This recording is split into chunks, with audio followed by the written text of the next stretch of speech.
माता पार्वती और भगवान भोलेनाथ के वैवाहिक उत्सव महाशिवरात्रि की आप सभी को ढेर सारी शुभकामनाएं। न केवल महाशिवरात्रि की आप सभी को ढेर सारी शुभकामनाएं बल्कि अंतर्राष्ट्रीय महिला दिवस की आप सभी को भी बहुत ढेर सारी शुभकामनाएं, बहुत बधाइयाँ। लेकिन प्रश्न उठता है कि महिला दिवस, अंतर्राष्ट्रीय महिला दिवस मनाने की शुरुआत जो हुई, सही अर्थों में उसका प्रयोजन क्या था।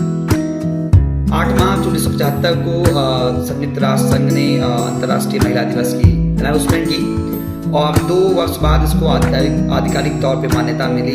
लेकिन महिला दिवस की आवश्यकता क्यों पड़ी? महिला दिवस महिलाओं को विभिन्न क्षेत्रों में सामाजिक सम्मान या विभिन्न क्षेत्रों में उनके कार्यस्थल पर सम्मान या फिर उनके लिए कार्य करने का उचित वातावरण उपलब्ध कराने और बहुत सारी चीज़ों में जहाँ पर महिलाओं के साथ भेदभाव होता था उन सभी चीज़ों से मुक्ति दिलाने के लिए अंतर्राष्ट्रीय महिला दिवस की घोषणा की गई। लेकिन क्या सच्चे अर्थों में हम महिला दिवस को चरितार्थ कर रहे हैं? एक प्रश्न बनता है और वाजिब सा प्रश्न है, क्या महिला दिवस केवल और केवल सोशल मीडिया या फिर बधाई संदेशों तक सीमित रह गया है, या जिस प्रयोजन से अंतर्राष्ट्रीय महिला दिवस की घोषणा की गई थी उस प्रयोजन को हम चरितार्थ करने में सफल हो पा रहे हैं? ये एक आत्ममंथन का विषय है और प्रत्येक उस व्यक्ति के लिए, न केवल व्यक्ति के लिए बल्कि समाज के हर एक जिम्मेदार आयाम के लिए जो कि इनसे संबंधित है, उनके लिए इस पर विचार करना आवश्यक है कि अगर हम किसी को महिला दिवस की शुभकामना दे रहे हैं, अंतर्राष्ट्रीय महिला दिवस की शुभकामना दे रहे हैं, तो क्या इसके प्रयोजन को हम सिद्ध कर पा रहे हैं?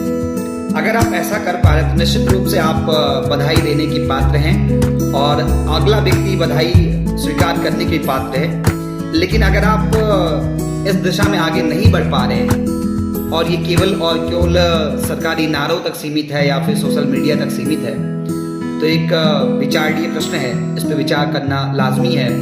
और कोशिश आपको ये करनी चाहिए कि जिन क्षेत्रों में आप आगे बढ़ रहे हैं उन क्षेत्रों में महिलाओं को भी आगे बढ़ने का समान अवसर है, समान अधिकार है। जो आप कर पा रहे हैं वो उनको करने का भी अधिकार है। जहाँ पर आप बड़े ही सुरक्षित महसूस करते हुए काम कर सकते हैं, वहाँ पर सुरक्षित महसूस करते हुए एक महिला को भी काम करने का पूरा हक है, अधिकार है और उसे ये मिलना चाहिए। क्षेत्र कोई भी हो, अगर हम महिलाओं के समान होने की बात करते हैं, अगर हम महिला सशक्तिकरण की बात करते हैं, अगर हम कहते हैं कि कोमल है, कमजोर नहीं, तो शक्ति का नाम है नारी है, तो निश्चित रूप से इसे चरितार्थ करना होगा। और ये केवल और केवल नारों से नहीं हो पाएगा बल्कि हर उस क्षेत्र में महिलाओं के समान रूप से भागीदारी और समान रूप से प्रदर्शन पर आधारित हो पाएगा। क्योंकि मुझे लगता है कि जब तक व्यक्ति की मानसिकता नहीं बदलेगी तब तक ना तो सरकारी नारों से इसमें कोई प्रभाव पड़ सकता है और ना इस प्रकार के दिवस मनाने से कोई प्रभाव पड़ सकता है। सबसे पहले जरूरी है कि समाज के हर एक व्यक्ति के मानसिकता में बदलाव हो और वो इस दिशा में विचार कर पाए कि नहीं, जो नारा दिया जाता है वास्तव में वो सत्य है। और इसके लिए भी महिला शक्ति को भी आगे आना पड़ेगा।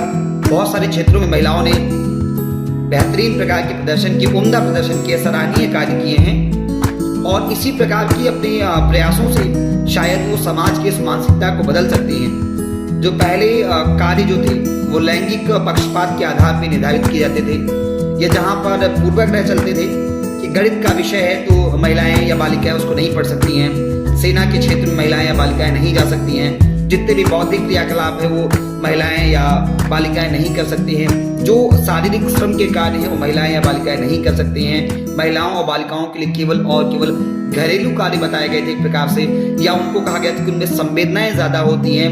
इन सारी चीजों से बाहर निकलने के लिए जरूरी है कि आप जिन क्षेत्रों में आपको आज तक कमजोर बताने का कार्य किया गया, एक प्रकार से कुकृत्य किया गया, उन क्षेत्रों में आपको आगे निकल करके लोगों की मानसिकता को बदलना होगा। और जब आप उन क्षेत्रों में आगे निकलेंगे, लोगों की मानसिकता बदलेगी, तब शायद ये चरितार्थ हो पाएगा कि महिलाएं जो हैं वो केवल कोमल नहीं है बल्कि शक्ति का प्रतिरूप होती हैं। शायद ये तभी संभव हो पाएगा और इसके लिए बहुत सारी महिलाएं आगे निकल करके आई हैं और उन्होंने बहुत ही अच्छा कार्य भी किया है। इसमें उनके घर परिवार या जो भी उनसे संबंधित लोग हैं उनका पूरा सहयोग रहा है। चाहे वो घर से बाहर निकलने में पहले उनको असुरक्षित महसूस करते थे या घर के लोग उनको इस प्रकार की चीज़ों की अनुमति नहीं देते थे। हम उस लहजे से बात कर लें तो बहुत सारी महिलाएं, बहुत सारी बालिकाएं घर से बाहर निकल करके समाज के अलग अलग क्षेत्रों में प्रतिनिधित्व कर रहे हैं। राजनीतिक दृष्टिकोण से हम देख लें कि जितने भी क्षेत्रों में आप बात करेंगे बहुत सारी महिलाएं आगे निकल रही हैं और जो लोगों की पूर्व धारणा थी उससे बाहर निकलने का काम भी कर रहे हैं। जरूरी यह है कि अगर आपको लोगों की मानसिकता बदलनी है तो लोगों के साथ कंधे से कंधा मिलाकर के उनको चुनौती देना होगा। जब आप इस प्रकार की चुनौती को प्रस्तुत करेंगे लोगों के बीच, मुझे लगता है तब शायद ये मानसिकता बदलेगी और महिला दिवस या इस प्रकार की चीजों में आपको सही अर्थों में परिणाम देखने को मिलेंगे। अपना संस्थान प्रोफेसर अड्डा भी कुछ ऐसा ही प्रयास करना चाहता है। आज क्योंकि अंतर्राष्ट्रीय महिला दिवस है तो हम ये विशेष अवसर आपको उपलब्ध कराते हैं कि हमारे जो कॉम्बो बैच है एजुकेशन और पेपर 1 का, उसमें अगर आप सब्सक्रिप्शन लेते हैं तो आपको फ्लैट 500 का ऑफ मिलेगा।